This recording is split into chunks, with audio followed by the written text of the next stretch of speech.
The narrative opens with a little child named Bernard. Bernard is a quiet little kid who shines shoes for a living, but he's more complex than meets the eye. He is astute.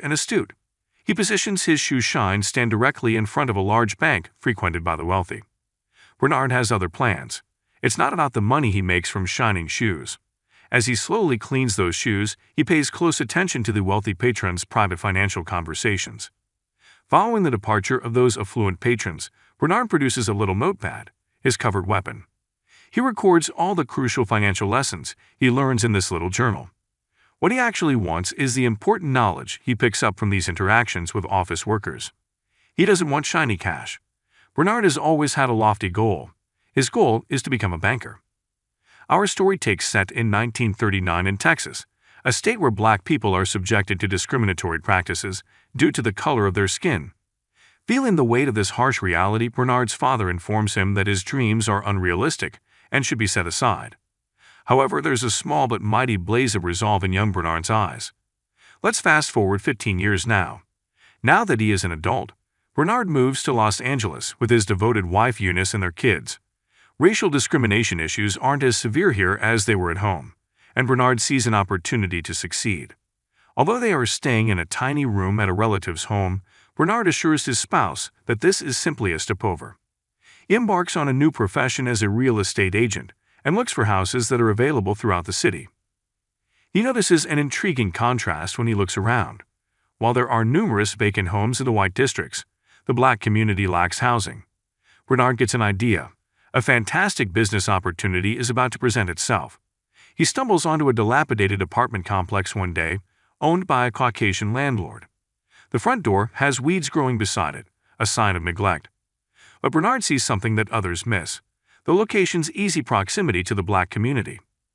Speaking confidently, he approaches the owner and offers to pay $30,000 for the entire flat.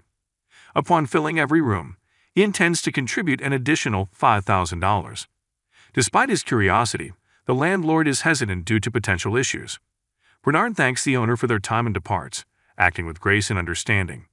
He discovers a calendar on his way out that the landlord received from a nearby bank manager. Something begins to take shape in his head. Bernard leaves his house and heads straight to the bank where the manager works.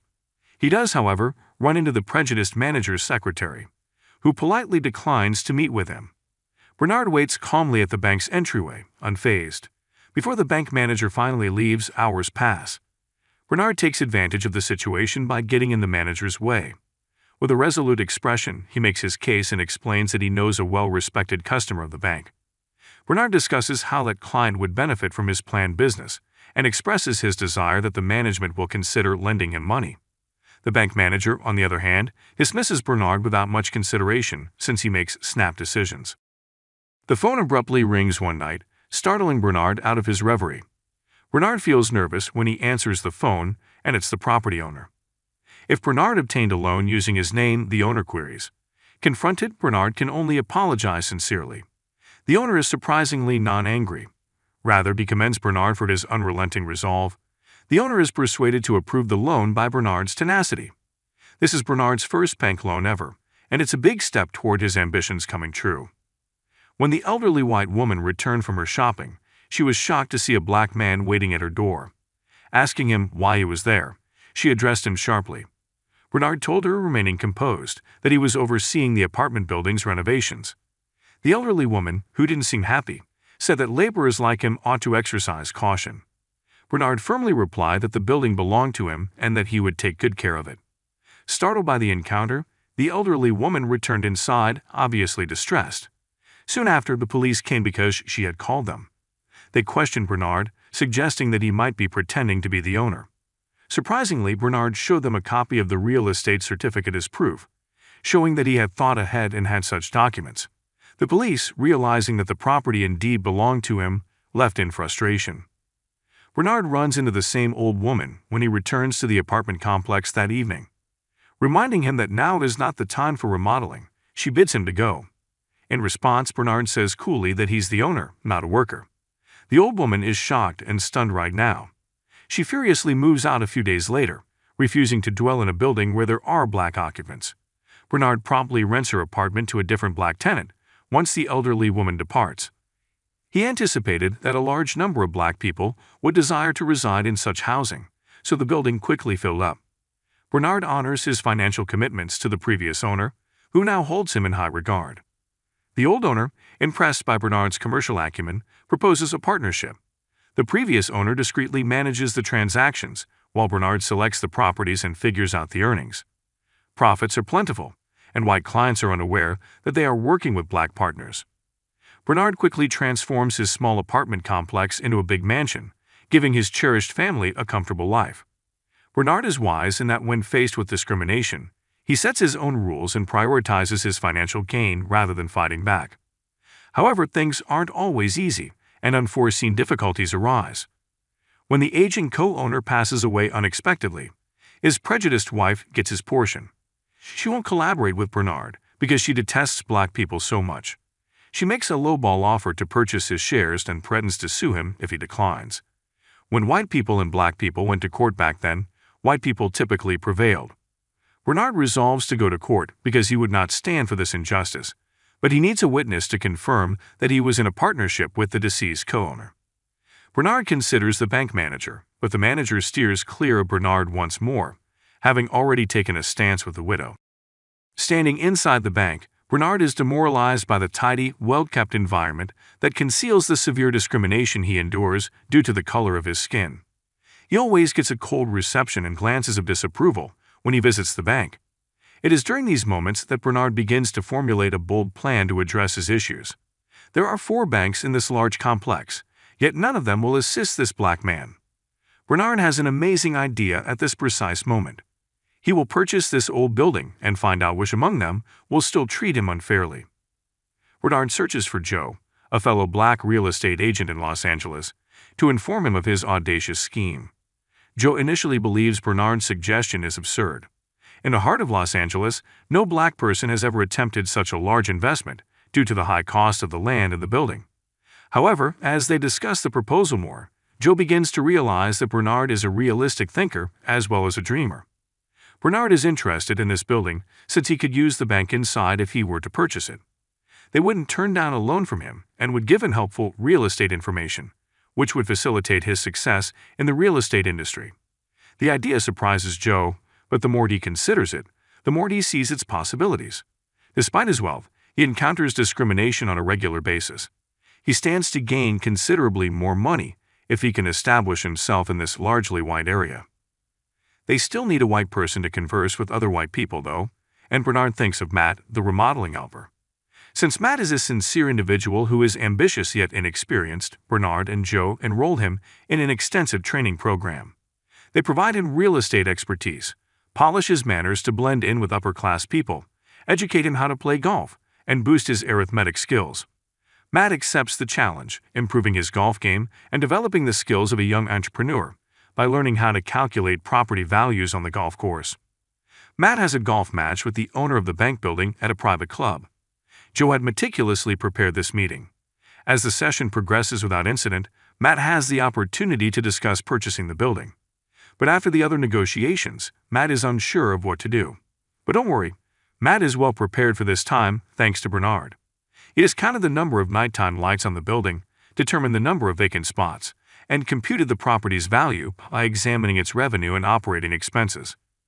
Matt receives all the numbers he may require from Bernard, who advises him to commit them to memory prior to seeing the owner. The outcome is outstanding. Matt provides the precise figures, which surprises the significant person no matter how hard they try to pretend the building is worth more. Even the accompanying accountant is taken aback, believing they are dealing with an unflappable math prodigy. Bernard ultimately pays just $1.56 million for the building, which was originally valued at over $2.4 million. After that, the building undergoes a significant transformation. The presidents of each bank anxiously await Bernard's arrival or departure so they can shake hands.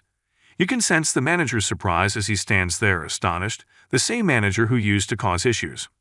The real estate business owned by Bernard and Joe thrives independently with the backing of the banking sector. They alter the rigid laws in Los Angeles that divide people according to race. Many young black people now have the opportunity to reside in predominantly white communities thanks to this. They'd even get to meet the vice president at some point.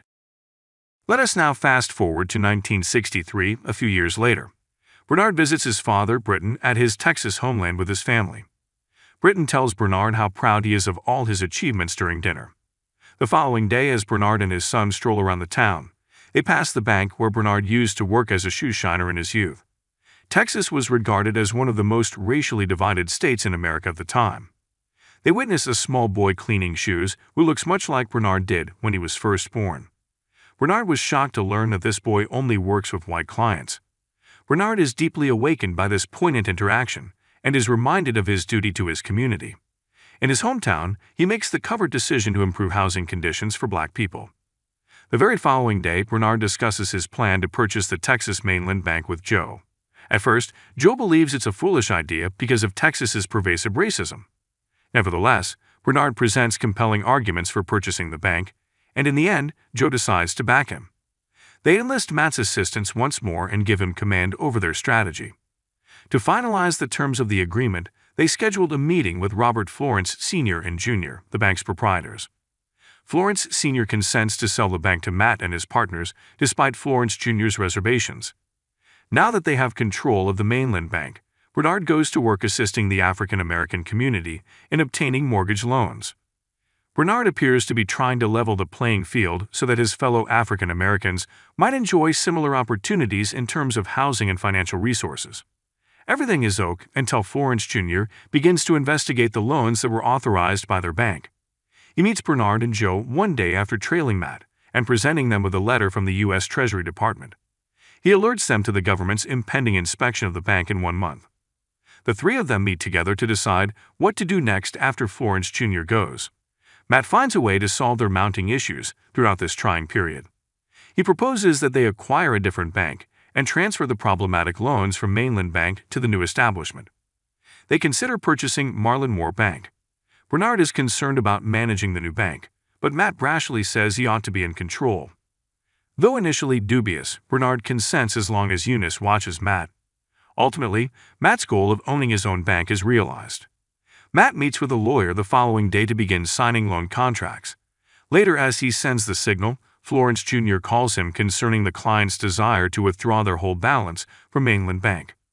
To exacerbate matters, a government bank inspector arrives in Marlin to assist Matt in a last-ditch effort to learn more. In an attempt to get access to the meeting, Bernard poses as a janitor. However, this is unsuccessful as the inspector discovers serious issues with numerous loans. The fact that these dubious loans were granted perplexes Bernard. It turns out that Florence Jr. was involved in these problematic loans. These poor loans were included because Matt, in his haste to launch his bank, hired a lawyer Florence suggested without following the proper procedures. Finally, Matt is informed by Bernard and Joe that giving up on the Bank of Marlin is the wisest course of action. Matt acts without informing his partners since he doesn't want to give up his bank. The following day, after learning about Matt's choice, Joe and Bernard dash to Mainland Bank. Florence looks on smugly as they discuss the loans with Matt. It's too late when Bernard advises Matt to obtain their bank documents. Inspectors from the government arrive to revoke Mainland Bank's operating license. When Bernard and Joe exit the building, the FBI takes them into custody. Bernard makes an unsuccessful attempt to resist. Later, when Bernard and Joe speak with their attorney, they learn that the racial concerns facing the nation have been linked to their case. In the interim, Matt discusses with Senator McClellan the possibility of testifying against his partners in order to keep himself out of jail. Matt makes a crucial phone call that evening while considering his next course of action. The following day, he gives in to Senator McClellan's counsel and appears before the Senate to testify against his partners. Later that day, Bernard also meets with Senator McClellan, who offers him the option of testifying against Matt and receiving immunity or revealing the truth and facing jail time. Finally, Bernard makes the decision to express his opinions honestly. He discusses the nation's racial discrimination. Following the hearing, the lives of Bernard and Joe collapse, and they are sentenced to federal prison. In the end, Florence Jr. pays a lot less than Bernard and Joe did to purchase Mainland Bank. Matt Stainer, meanwhile, is not charged with any crimes.